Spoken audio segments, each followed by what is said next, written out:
வன்னியரசு இதில் செல்லூர் ராஜ் அமைச்சர் முன்னாள் அமைச்சர் சொல்லும்போது கூட்டணி நிர்பந்தம் என விஜய் கூறுவதில் உண்மை இருக்கிறது அப்படின்னு சொல்றாரு. அதே சமயத்தில் மன்னராட்சி முறைக்கு அந்த பார்வையும் திமுக மேலே முன்வைக்கிறது. இந்த புள்ளியில் தாவேகாவும் அதிமுகவும் ஒரு புள்ளியில் வந்து இணைஞ்சு திமுகவை எதிர்க்க துணிகிறாங்களா? அதாவது அகில இந்திய அளவில் மாநில கட்சிகள் வந்து வருவதற்கு முன்பாக தேசிய கட்சிகள் தான் வந்து எல்லா இடங்களையும் வந்து ஆட்சிக்கு இருந்தாங்க. 67 தான் முதல் முறையாக தமிழ்நாட்டில் வந்து ஒரு மாநில கட்சி, மாநில உரிமையை பேசிய கட்சி, மாநில சுயாட்சி பேசிய கட்சி திராவிட முன்னேற்ற கழகம். அந்த கட்சி ஆட்சிக்கு வருது. அவங்க ஆட்சிக்கு வர அடுத்தடுத்து எல்லா மாநிலங்கள்லேயுமே வந்து தேசிய கட்சி காங்கிரஸ் தான். அதுக்கு தேசிய கட்சி பின்னடைவு ஏற்பட்டு அந்த காங்கிரஸ் கட்சியை எல்லாம் பல இடங்களில் உடைஞ்சி இப்போ மம்தா பானர்ஜி போன்றவர்கள், ஜெகன் மோகன் ரெட்டி போன்றவர்கள், இங்கே நம்முடைய ஜே.கே. வாசன் போன்றவர்கள், இப்படி எல்லா இடங்களையும் உடைஞ்சி அவங்கவுங்க தனித்தனியாக போயிடறாங்க. மாநில கட்சிகள் வந்து வலிமையாகுது. அப்போ மாநில கட்சிகள் வலிமையாக தேசிய கட்சிகள் வந்து ஒன்றும் இல்லாமல் போயிடுது. இந்த இடத்துல வந்து பாஜகவினுடைய ஒரு மிக முக்கியமான உத்தி அப்படிங்கிறது மாநில கட்சிகளை பலவீனப்படுத்தி நம்ம வரணும் அப்படிங்கிறது அவங்களுடைய உத்தி.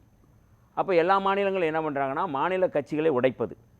இப்போ வந்து சிவசேனானா வலிமையாக இருக்குது, அங்கே மராட்டிய மண்ணின் மைந்தர்களுக்கான கோரிக்கை வைக்குது அப்படின்னா அதை உடைக்கிறது. ஏக்நாத் சிண்டேயை உடைச்சிடுறது, இங்கிட்டு கொஞ்சம் கூட்டு வருது. அதே போல் அங்கே வந்து சரத்பவார்கிட்டேருந்து அஜித் பவாரை எடுக்கிறது, அங்கே பாஸ்வான்கிட்டேருந்து அவங்க பையனை வந்து பிரிக்கிறது, அவங்க மாமாவை தனியாக பிரிக்கிறது, இப்படி வந்து பண்ணுறாங்க. இங்கே வந்து தமிழ்நாட்டில் வந்து அதிமுக எப்படி பிரிச்சிருக்காங்கன்னு எல்லாருக்குமே தெரியும். சசிகலா அவர்களை வெளியே அனுப்புனாங்க, டிடிவி தினகரனை வந்து கொஞ்சம் வெளியே அனுப்புனாங்க, இப்படி கொஞ்சம் பேரை வெளியே அனுப்பி அந்த கட்சியை வந்து சிதிலப்படுத்துவது. ஒரு வலிமையாக மாநில உரிமை பேசிய கட்சி அதிமுக, மாநிலத்தில் வலிமையான வாக்கு வங்கி உள்ள கட்சி திமுகவும் அதிமுகவும், அதில் எந்த மாற்று கருத்தும் இல்லை. அப்போ பாஜகவினுடைய உத்தி அப்படிங்கிறது ரொம்ப முக்கியமானது. என்னென்னா ஒரு கட்சியை வந்து பலவீனப்படுத்தி இன்னொரு கட்சியை வந்து எதிர்க்கிறது அப்படிங்கிறது ஒரு உத்தியாக இருக்குது. அப்போ இந்த இடத்துல வந்து இன்னொரு உத்தியை வந்து இவங்க வந்து புதுசாக வந்து கையாளுறாங்க. அது எல்லா மாநிலங்களையும் நடக்குதா இடத்துல தமிழ்நாட்டில் வந்து எப்படின்னா ஒரு கட்சி வந்து கடுமையாக வந்து திராவிட எதிர்ப்பை, ஏன்னா கழகங்கள் இல்லாத தமிழ்நாடு அப்படின்னு சொல்லி முழக்க வச்சாங்களே, அப்போ அந்த கழகங்கள் இல்லாத தமிழ்நாட்டுக்கு வந்து நேரடியாக வந்து திராவிட எதிர்ப்பை முன்வைக்கிற ஒரு கருத்தியல் அப்படிங்கிற ஒரு பிரச்சாரத்தை முன்வைக்கிறதுக்கு ஒரு அமைப்பை தொடங்க வைக்கிறது. அது நாத்தாக்கா. நேரடியாக இன்னொன்று வந்து நாங்கள் வந்து திராவிட கருத்தை ஆதரிக்கிறோம் அப்படிங்கிற இடத்துல ஒரு கட்சியை வந்து தொடங்க வைக்கிறது. அது வந்து முன்னாடி ரஜினியை வச்சு தொடங்க வைக்க முயற்சி பண்ணாங்க, அது ஃபெயிலியர் ஆகிடுச்சு. இப்போ விஜயை வச்சு தொடங்கி வச்சுருக்கிறாங்க. இந்த 2 இடத்துலேருந்து தான் நம்ம நகர்த்தணும். ரெண்டையுமே இயக்குறது இந்த மாதிரி வந்து திராவிட எதிர்ப்பை, திராவிட சித்தாந்தத்தை ஆரியத்துக்கு ஆதரவாக செயல்படுத்துவதற்கு ஒரு இல்லை கேட்குறது. இப்போ விசிகாவுக்கு தனி கொள்கை இருக்குது, அதுக்கு தனி கட்சி கட்டமைப்பு இருக்குது, கட்சி தொண்டர்களுடைய பலம் இருக்குது, பலகீனம் இருக்குது அப்படின்ற விமர்சனம் தாண்டி உங்களுக்கு ஒரு கோட்பாடு இருக்கு இல்லையா? உங்களையே திமுக நிர்பந்திக்கணும். ஒரு நிகழ்வுல விசிகாவினுடைய தலைவர் பங்கேற்கிறதுல என்ன வருது? அவங்க கேட்கறது, இப்போ கலைஞர் நாணயம் வெளியீட்டு விழாவில் ராஜ்நாத் சிங் வந்து பங்கேற்கிறாரு. ஓமந்தூரார் அரசு மருத்துவமனையில் இருக்கக்கூடிய அந்த இடத்துல ஒரு சிலை திறக்கிறாங்க, அங்க எல்லாம் வராங்க இல்லையா பாஜகவினுடைய நிர்வாகிகள். அப்படி ஒரு நிகழ்வா இதை ஏன் கடந்து போக தயங்குறீங்க? அந்த இடத்துல தானே கூட்டணி நிர்பந்தம்ன்ற ஒன்று. எந்த வெளியீட்டு விழாவில் எந்த நிகழ்வுல பங்கேற்கிறது அப்படிங்கிறது அவர்களுடைய உரிமை சார்ந்தது. எங்களுக்கு எது கம்ஃபர்ட்டோ நாங்கள் அதை பண்ணுறோம். 2022 டிசம்பர் 16 தான் வந்து வேங்கவயலில் வந்து தொட்டியில் வந்து நீர் மலத்தை கலந்தாங்க 2022. நாங்கள் 2022 டிசம்பர் 16 நடக்குது, 2022 டிசம்பர் 31 விடுதலை சிறுத்தைகள் சார்பாக மிகப்பெரிய போராட்டம் நடத்துகிறோம், தமிழ்நாடு முழுக்க போராட்டம் நடத்துகிறோம். அன்றைக்கி வந்து விஜய் வந்து இங்கே தான் இருக்கிறாரு. அவர் ஒன்றும் அப்போ தான் வந்து தொடங்கினார் இல்லை, அப்போ தான் பிறந்தாருன்னு இல்லை, அன்றைக்கி தான் இங்கே தான் இருக்கிறாரு. அன்றைக்கி வந்து மாஸ்டர் படம் ரிலீஸ் டைம்லாம் 2021-22 படம் ரிலீஸ் ஆகி போய்கிட்டு இருக்கு. அவர் சினிமாவில் தான் நடிச்சிக்கிட்டு இருக்காரு. ஒரு சமூக அக்கறை உள்ளவர் அப்படின்னா எப்படி இருப்பார்னா, இப்போ சித்தார்த்தர் ஒரு நடிகர், அவர் வேங்கவேல் சம்மந்தமாக கண்டித்தார். பிரகாஷ்ராஜ் அவர் வேங்கவேல் சம்மந்தமாக கண்டிக்கிறாரு. நிறைய பேர் அந்த மாதிரி நடிகர்கள் எல்லாருமே வந்து நிறைய பேர் அது வந்து இது ரொம்ப ஒரு மானிடத்துக்கே எதிரானது அப்படின்னு சொன்னார். ஆனால் இவர் வந்து ஏன் கண்டிக்கலை நம்ம கேட்கலாமா, கேட்க முடியுமா? அது அவருடைய சார்ந்தது. நம்ம வந்து அவர் ஏன் நீங்கள் கண்டிக்கலை அன்றைக்கி அப்படின்னு நம்ம சொல்ல முடியாது. ஏன்னா அன்றைக்கி அவர் சூழ்நிலை என்ன அப்படின்னு நமக்கு தெரியாது. அவருக்கு சொல்லப்படாமல் இருக்கலாம், அவருக்கு தெரியாமல் இருக்கலாம். அதனால் அவர் வந்து நம்ம வந்து நீங்கள் சொல்லலையே அப்படின்னு சொல்லி நம்ம அவரை குறைச்சி மதிப்பிட வேண்டிய அவசியம் இல்லை, அதை குறைன்னு நம்ம சொல்லலை. அப்போ அவரவர்களுக்கான உரிமை சார்ந்தது. அப்போ அதுபோல் எங்களுக்கு இந்த இடத்துல நாங்கள் பங்கேற்கணுமா பங்கேற்கக்கூடாதா அப்படிங்கிறது எங்களுடைய உரிமை சார்ந்தது. அந்த உரிமையில் யாருக்கும் தலையிடுவதற்கு தகுதி இல்லை. அது முதல்ல நான் வந்து தெளிவுபடுத்துகிறேன். அப்போ இந்த இடத்துல நாங்கள் என்னவா பார்க்கணும் அப்படின்னா, பாரதிய ஜனதா கட்சி வலையில் யார் வேணாலும் விழலாம், அது நாங்கள் விழ முடியாது. இன்றைக்கி தமிழ்நாட்டில் வந்து பாஜக, ஆர்எஸ்எஸ், சங் பரிவார் அமைப்புகளுடைய சனாதன கொள்கைகளை தடுத்து நிறுத்துவதற்கான ஒரு தடுப்பரண் அல்லது ஒரு காப்பரண் அப்படின்னா மதச்சார்பற்ற முற்போக்கு கூட்டணி. இந்திய அளவில் வந்து நீங்கள் வந்து இந்தியா கூட்டணி ஒரு பக்கம் இருந்தால் கூட தமிழ்நாட்டில் வந்து மிக வலிமையாக இருப்பதற்கு விடுதலை சிறுத்தைகள் ஒரு காரணி. ஏன்னா 2021 வந்து எங்களுக்கு 6 இடங்கள் கொடுக்கும் பொழுது எங்களுடைய தலைவர் அவர்கள் அந்த 6 இடங்களை பெற்றுக்கொண்டு வெளியில் வந்து ஊடகவியலாளர்கிட்ட சந்திச்சு இப்படி காட்டும்போது சொன்னார், எங்களுக்கு இடங்கள் முக்கியம் அல்ல, இலக்கு முக்கியம். அந்த இலக்கு என்ன? அது பாஜக, ஆர்எஸ்எஸ், சங் பரிவார் அமைப்புகளை வீழ்த்துவது அப்படிங்கிற ஒற்றை புள்ளியில் நாங்கள் நிற்கிறோம். எங்களுக்கு திரும்ப சொல்கிறோம், இடங்கள் எங்களுக்கு முக்கியம் இல்லை. அதற்கு முன்பு வந்து பல ஆர்வலர்கள் சொன்னாங்க, அங்கே ஆப்ஷன் இருக்குது, இங்கே ஆஃபர் இருக்குது அப்படின்லாம் சொன்னாங்க.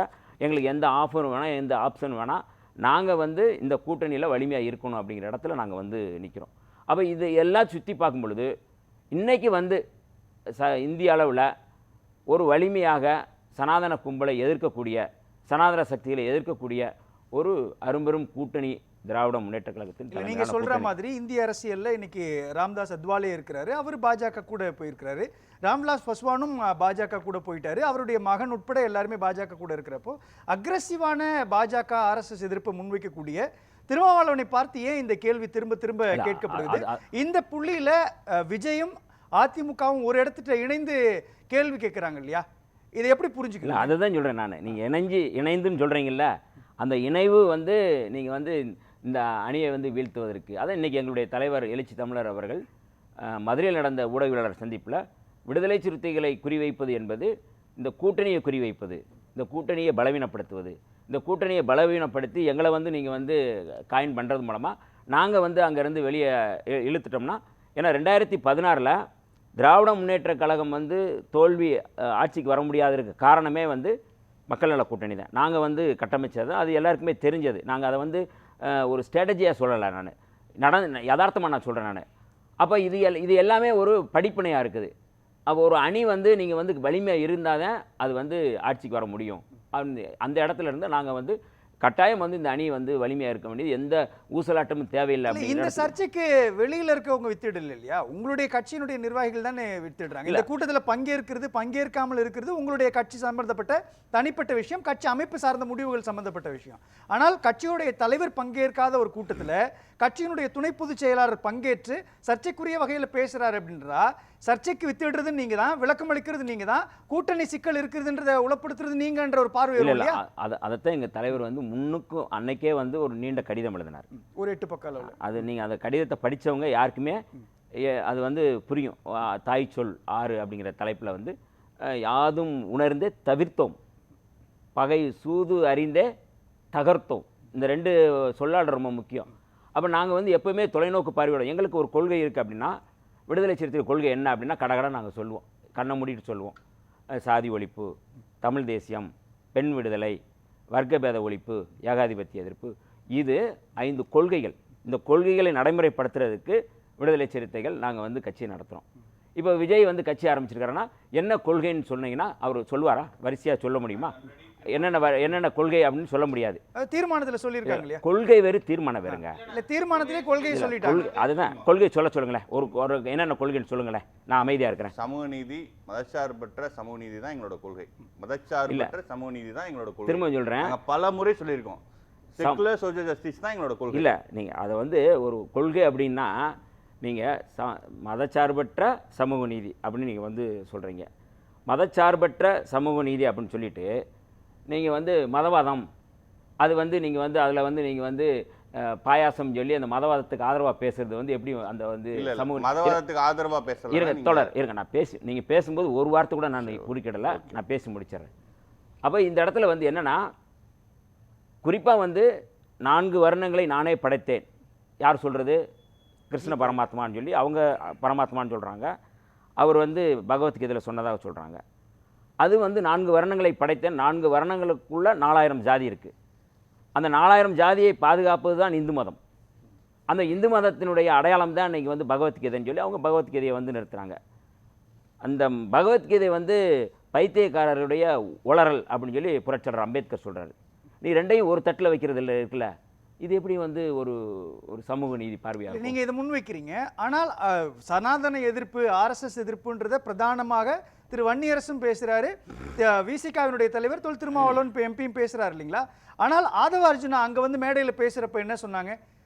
எல்லா சாமியாரையும் நீங்கள் ஒன்றா வச்சிட முடியாது, மக்களுக்கு ஆதரவாக இருக்கக்கூடிய சாமியார்கள் இருக்கிறாங்க அப்படின்னு சொல்லிட்டு அவர் சொன்ன எடுத்துக்காட்டு உட்பட அதில் உங்கள் கட்சியினுடைய கொள்கைக்குள்ளேயே வேறுபாடு வருது இல்லையா? கொள்கைக்குள்ளே வேறுபாடு இல்லை, நபர். எங்கள் தலைவர் வந்து நேற்றும் சொன்னார், இன்றைக்கும் சொல்லியிருக்காரு. நீங்கள் வந்து நீங்கள் ஸ்க்ரீனில் நீங்கள் இன்னொரு தடவை போட்டு பார்க்கலாம். அவருடைய கருத்துக்கும் கட்சிக்கும் சம்மந்தம் இல்லை, அது அவருடைய கருத்து, இது கட்சியினுடையக்கு நேர எதிரான கருத்து அப்படின்னு சொல்லிட்டாரு. ஒரு தலைவர் தான் வந்து அல்டிமேட்டு. தலைவர் சொல்கிறது தான் வேத வாக்கு. அது கீழே நான் வந்து சொன்னால் கூட வந்து அது வந்து வேத வாக்கு இல்லை, அதை மறுத்து நான் சொன்னால் கூட அது வந்து கருத்து இல்லை. தலைவருடைய கருத்து தான் கருத்து. அப்போ அவரே சொன்னதுக்கப்புறம் நீங்கள் அதை விவாதத்துக்குள்ளே கொண்டு வர வேண்டிய அவசியமே இல்லை. அப்போ ஒரு நிலைப்பாடு என்ன? ஒரு இன்றைக்கி வந்து தமிழ்நாட்டில் எப்படியாவது பாஜக வேரூன்றணும் கால் ஊன்றணும்னு நினைக்கிறாங்க.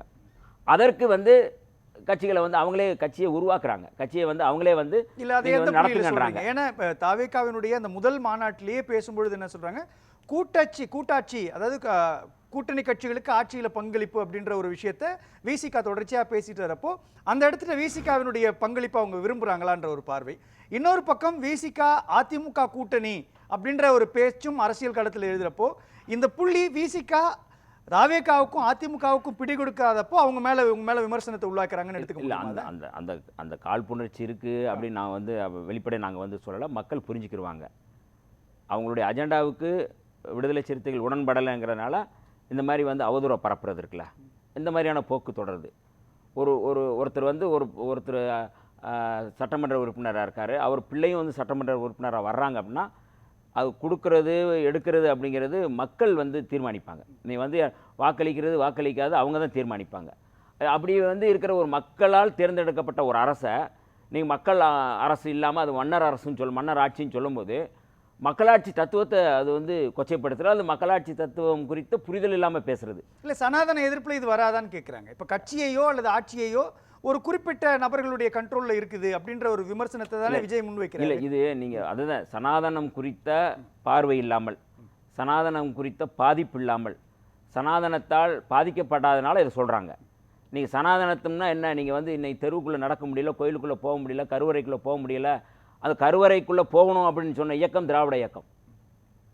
அந்த கருவறை கோயிலுக்குள்ளே நுழையணும் அப்படிங்கிறது திராவிட இயக்கம். இதை வந்து அயோத்திதாசர் பண்டிதர் காலத்தில் இவங்க புதுசாக பெரியார் சொல்லலை, புதுசாக வந்து அண்ணா சொல்லலை.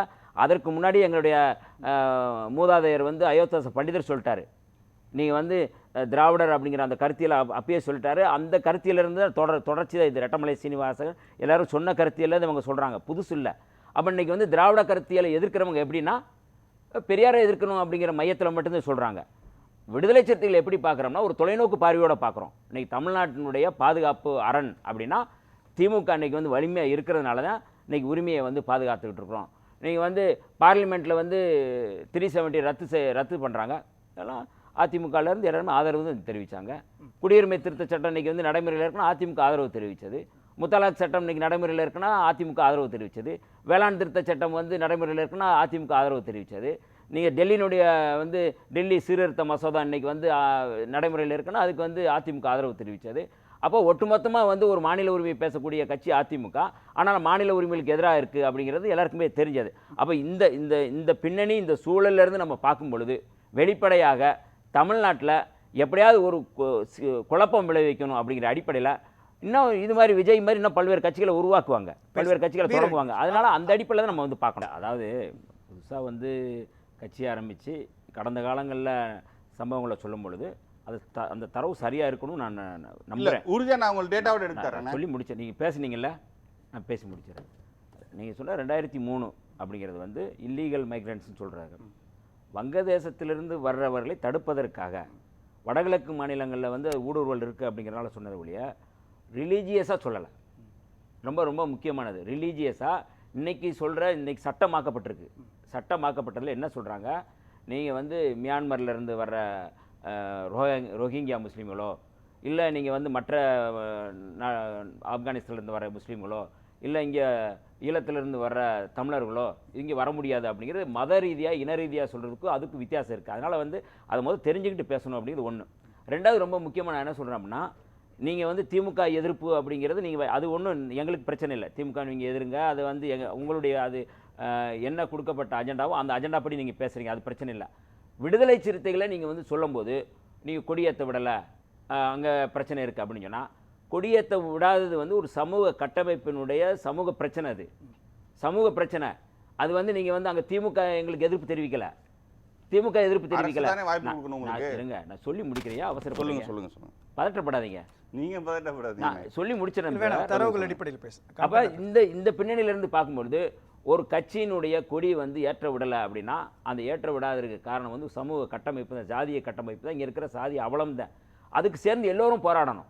வெறும் விடுதலை சிறுத்தைகள் மட்டும், அது வந்து தலித்துகளுக்கு ஏற்படுற பிரச்சனை வந்து தலித்துகள் மட்டும் பார்க்கணும் இல்லை, எல்லோரும் சேர்ந்து பேசணும். சேர்ந்து எல்லாருக்கும் அதுக்கு வந்து நம்ம குரல் கொடுக்கணும். வேங்க வயலில் இருக்குன்னா விடுதலை சிறுத்தைகள் ஏன் பேசலை அப்படின்னு சொன்னால் எல்லாரும் அது வந்து சமூக பிரச்சனை. நீங்கள் சமூகத்தில் வந்து இவ்வளோ மோசம் நடந்திருக்கு அப்படின்னு சொன்னால் நீங்கள் பேசணும். மேல்பாதியில் இந்த பிரச்சனை இருக்குது அப்படின்னு சொன்னால் மேல்பாதியில் கோயிலுக்குள்ளே உள்ளே விட மாட்டாங்கன்னு சொன்னால் யாரா உள்ளே விட மாட்டானா அவனும் இந்து தான். யாரை உள்ளே விட மாட்டான்? இந்துவத்தை உள்ளே விட மாட்டான்.